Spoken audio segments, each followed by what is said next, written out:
Graça e paz, amados. Segunda quarta-feira de janeiro de 2021. Nós estamos nesse tempo falando sobre restauração. E uma vida com propósito passa por isso, sobre a restauração de várias áreas da nossa vida. E eu quero falar sobre um propósito específico. Você foi feito para uma missão. E a gente precisa restaurar, resgatar isso. Porque você e eu, nós fomos feitos para uma missão. Eu quero ler 2 versículos com você. O primeiro está lá em João, no capítulo 17, no verso 18, que diz: Assim como tu me enviaste ao mundo, também eu os enviei ao mundo. O segundo está em Atos, capítulo 20, verso 24. Porém, em nada considero a vida preciosa para mim mesmo, desde que eu complete a minha carreira e o ministério que recebi do Senhor Jesus para testemunhar o evangelho da graça de Deus. Você foi feito para uma missão. Deus está atuando no mundo e quer que você e eu nos juntemos a Ele. Essa atribuição é conhecida como sua missão. Deus quer que você tenha tanto um ministério no corpo quanto uma missão no mundo. O seu ministério é o seu serviço àqueles que creem, a sua igreja, a sua comunidade. E a sua missão é o serviço que você faz junto àqueles que não creem. Então, cumprir a sua missão no mundo é o propósito de Deus na nossa vida. A palavra missão tem sua raiz na palavra latina para remeter, enviar. Então, ser cristão inclui ser enviado ao mundo como um representante de Jesus. Jesus disse: assim como o Pai me enviou, eu envio vocês, eu estou enviando vocês.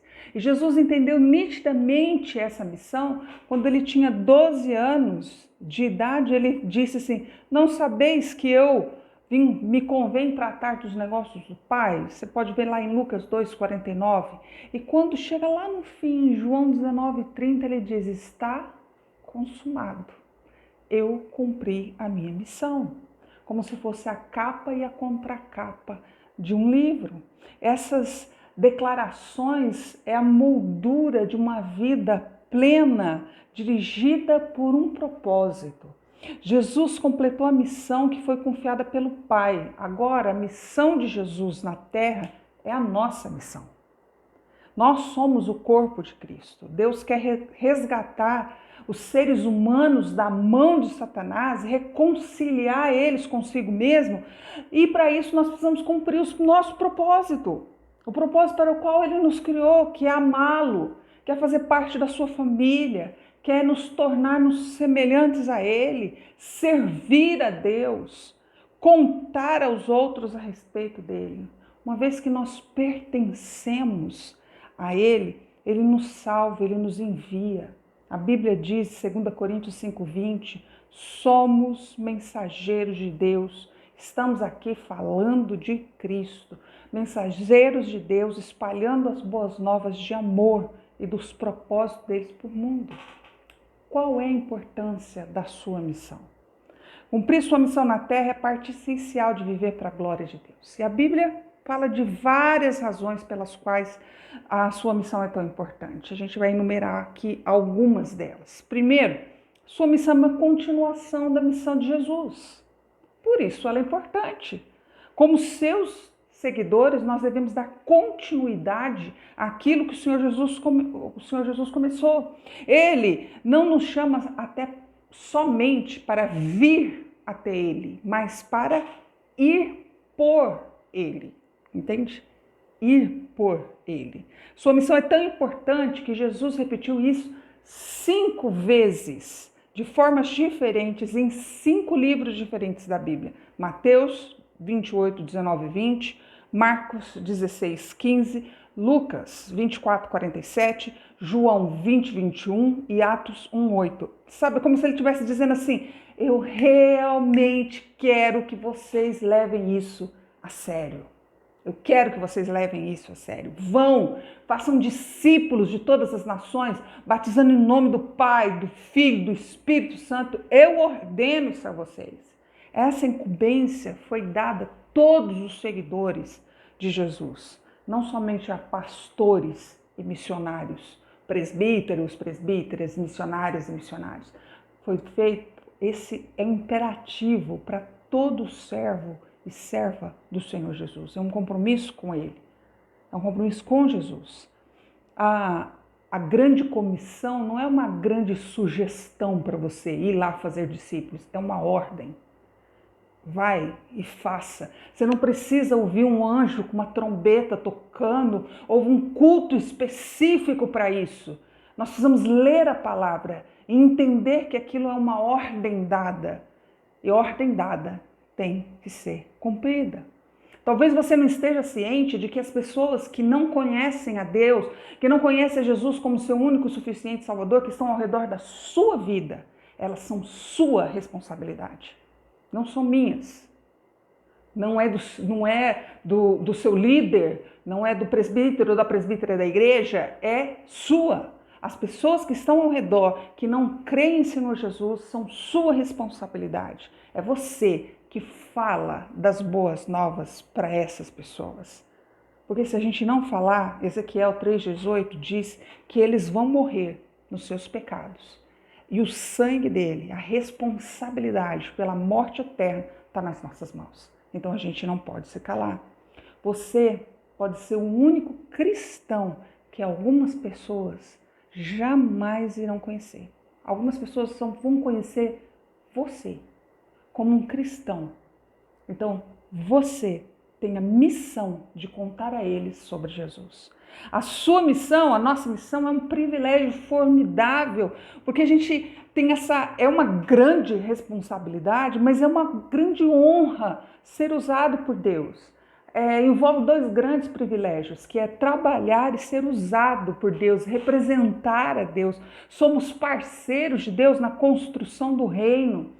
Paulo fala que nós somos colaboradores no trabalho, no serviço de Deus. E Jesus assegurou a nossa salvação, nos aceitou na sua família, nos deu o Espírito Santo. Então, fala, vai, você é meu representante no mundo. Isso é privilégio, isso é bênção. Nós somos usados para levar homens e mulheres ao conhecimento de Jesus Cristo, a uma entrega de vida ao Senhor Jesus Cristo, para serem libertos das correntes do pecado e das amarras de Satanás. Isso é privilégio. Outra coisa, contar os outros como obter a vida eterna, é a melhor coisa que nós podemos fazer por elas. Se seu vizinho tivesse com AIDS ou com câncer, e você sabe a cura disso, você tem a cura, não seria aí um gesto criminoso você reter essa informação? Ainda pior, a gente guardar o segredo sobre o caminho do perdão, o propósito, a paz e a vida eterna. Nós temos as melhores novidades do mundo e partilhar elas é o maior carinho que a gente pode ter por uma pessoa. Um problema dos cristãos é que às vezes se converteu já faz tanto tempo, já tem tanto tempo de caminhada, tanto tempo de jornada, que esquece como é viver sem Jesus. Esquece de como é que foi uma vida sem conhecer ao Senhor. E acaba não se importando muito bem com o outro, infelizmente. Então a gente precisa entender que as pessoas estão de uma forma irremediável longe do Senhor e que nós já estivemos nessa posição. Aí sim, permitir que o Espírito Santo trabalhe no nosso coração com compaixão, com quebrantamento e que nós possamos ir em direção a elas, porque não tem coisa melhor do que fazer, do que falar daquele que transformou a nossa realidade. Outra coisa, o valor da nossa missão é eterno. A diferença que a gente faz no destino daquelas pessoas é eterna. As consequências da nossa missão vão durar para sempre, porque aquela pessoa entrega a vida a Cristo e ela vai viver uma eternidade com Cristo. Aquilo que nós fazemos para Deus, a Bíblia diz que todo trabalho no Senhor não é em vão. Nós somos desafiados para esse trabalho. Nós somos recompensados eternamente por esse trabalho. E isso é eterno. Isso é eterno, por isso que nós devemos tratar a nossa missão com muito respeito, com muita honra a Ele, a Deus, com muito quebrantamento no coração, porque isso é eterno. Todos nós devemos rapidamente cumprir as tarefas que nos foram entregues por aquele que nos enviou, porque resta pouco tempo. A gente tem uma eternidade para caminhar com esse povo que entregou a vida para Jesus, mas a gente tem uma vida curta para falar dele para aqueles que não conhecem. Fala, mas a expectativa de vida é 80 e pouco. Diante da eternidade isso não é nada. Diante da eternidade não é nada. Então a gente tem pouco tempo de vida para poder falar das maravilhas desse nosso Deus. A gente não pode desperdiçar, porque o valor da nossa missão é eterno. Isso não significa que você tem que ser um evangelista e largar tudo e ser evangelista, a não ser que Deus o chame para isso. Mas é onde você está que Deus deseja que você compartilhe as boas novas, seja como mãe, como dona de casa, professora, vendedor, vendedora, gerente. Onde você está, com aquilo que Deus já colocou na tua mão, é assim que Ele quer que você compartilhe as boas novas. Outra coisa, a sua missão traz significado à vida. O melhor uso que você pode fazer da sua vida é colocar ela a serviço de algo que vai sobreviver a ela mesma. O nosso testemunho de vida sobrevive a nós. Nós partimos para a eternidade e o nosso testemunho permanece. O reino de Deus permanece. Todo o resto vai acabar desaparecendo. É por isso que devemos ter uma vida dirigida por propósitos, vidas empenhadas em adoração, na comunhão, no crescimento espiritual, no ministério e no cumprimento da nossa missão na terra. Os resultados dessas atividades vão durar isso para sempre. Paulo fala no texto que a gente leu que não existe coisa melhor para ele do que empenhar a vida dele, que a vida dele seja usada, gasta em favor do reino de Deus, em cumprir a missão do reino de Deus. Escuta bem isso, existem pessoas nesse planeta, nessa cidade, nesse estado, nesse país, que elas vão ser alcançadas somente por você, com a sua forma de falar, com a sua linguagem, com a sua vida. Se ao menos uma pessoa for para o céu por causa de você, a sua vida terá sido relevante para a eternidade. Comece a olhar ao seu redor, em torno de você, porque é um campo missionário, seu campo missionário pessoal. E ore, Deus, quem você pôs na minha vida para que eu contasse a respeito de Jesus? Ore assim, ore dessa forma. Cumprir a sua missão vai exigir muito da gente.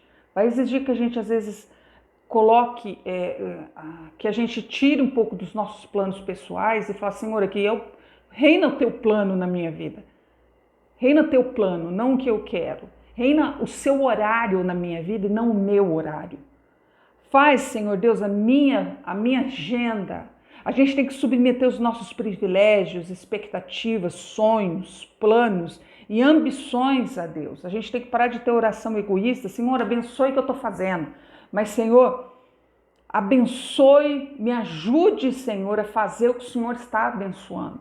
Em vez de falar, me abençoe no que eu faço, me ajude a fazer o que o Senhor já está abençoando. Entregue uma folha em branco para Deus, com o seu nome assinado embaixo, deixa Ele preencher.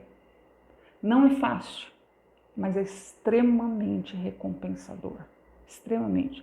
Comprometa-se com a realização da sua missão, aconteça o que acontecer. E você vai experimentar a bênção de Deus de uma forma que poucas pessoas já experimentaram. Não há quase nada que Deus não faça pelo homem ou pela mulher que se compromete em servir ao reino de Deus. Jesus prometeu, Deus lhes dá tudo o que precisa no dia a dia, se vocês viverem para Ele e fizerem do reino de Deus a sua preocupação primeira. E eu quero terminar com uma história do autor do livro que nós estamos usando como base para esse estudo, que é o Rick Warren. Ele contou a seguinte história. Meu pai foi pastor por mais de 50 anos, servindo principalmente em igrejas pequenas da zona rural. Ele era um simples pregador, mas era um homem com uma missão. Sua atividade favorita era levar equipes de voluntários ao exterior, a fim de erguer igrejas para pequenas congregações. Durante sua vida, o papai ergueu mais de 150 igrejas por todo o mundo. Em 1999, meu pai morreu de câncer. Na última semana de vida, a doença o mantinha acordado em um estado semiconsciente quase 24 horas por dia. Quando sonhava, ele falava alto o que estava sonhando. Sentado ao lado da sua cama, aprendi muito sobre meu pai, apenas escutando seus sonhos. Ele revivia seus projetos de construção, um após o outro. Certo dia, no fim do dia, quando a minha esposa, minha sobrinha e eu estávamos ao seu lado, o papai ficou subitamente agitado e tentou se levantar da cama. Logicamente, ele estava muito fraco e minha esposa insistiu que ele voltasse a se deitar, mas ele insistia em tentar sair da cama. Então a minha esposa acabou por perguntar: Jimmy, o que você está querendo fazer? Ele respondeu: tenho que salvar mais um para Jesus. Tenho que salvar mais um para Jesus. Tenho que salvar mais um para Jesus. Ele começou a repetir essa frase sem parar. Na hora que se seguiu, ele provavelmente repetiu a mesma frase mais de 100 vezes. Tenho que salvar mais um para Jesus. Quando me sentei próximo à sua cama, com as lágrimas escorrendo, inclinei a cabeça para agradecer a Deus pela fé do meu pai. Naquele momento, papai estendeu o braço, pôs sua frágil mão sobre a minha cabeça e disse: salve mais um para Jesus. Pretendo que esse seja o lema do resto da minha vida e também o convido a considerar esse o objetivo, o foco da sua vida, para que nada faça diferença maior na eternidade. Se você quer ser usado por Deus, deve se importar com o que mais importa para Ele. Ele quer que seus filhos perdidos sejam encontrados. Nada mais interessa a Deus e a cruz prova isso.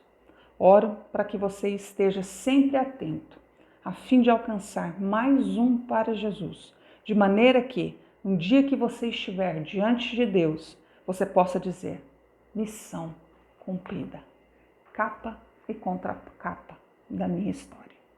Você foi feito para uma missão, não esqueça disso. Pegue uma folha em branco, coloque diante de Deus, assine e deixa Ele te usar com poder, com graça, com glória. Porque o que nós fazemos, a nossa missão, ela faz diferença na eternidade. Isso perdura para sempre. Deus abençoe sua vida, em nome de Jesus. Um beijo grande.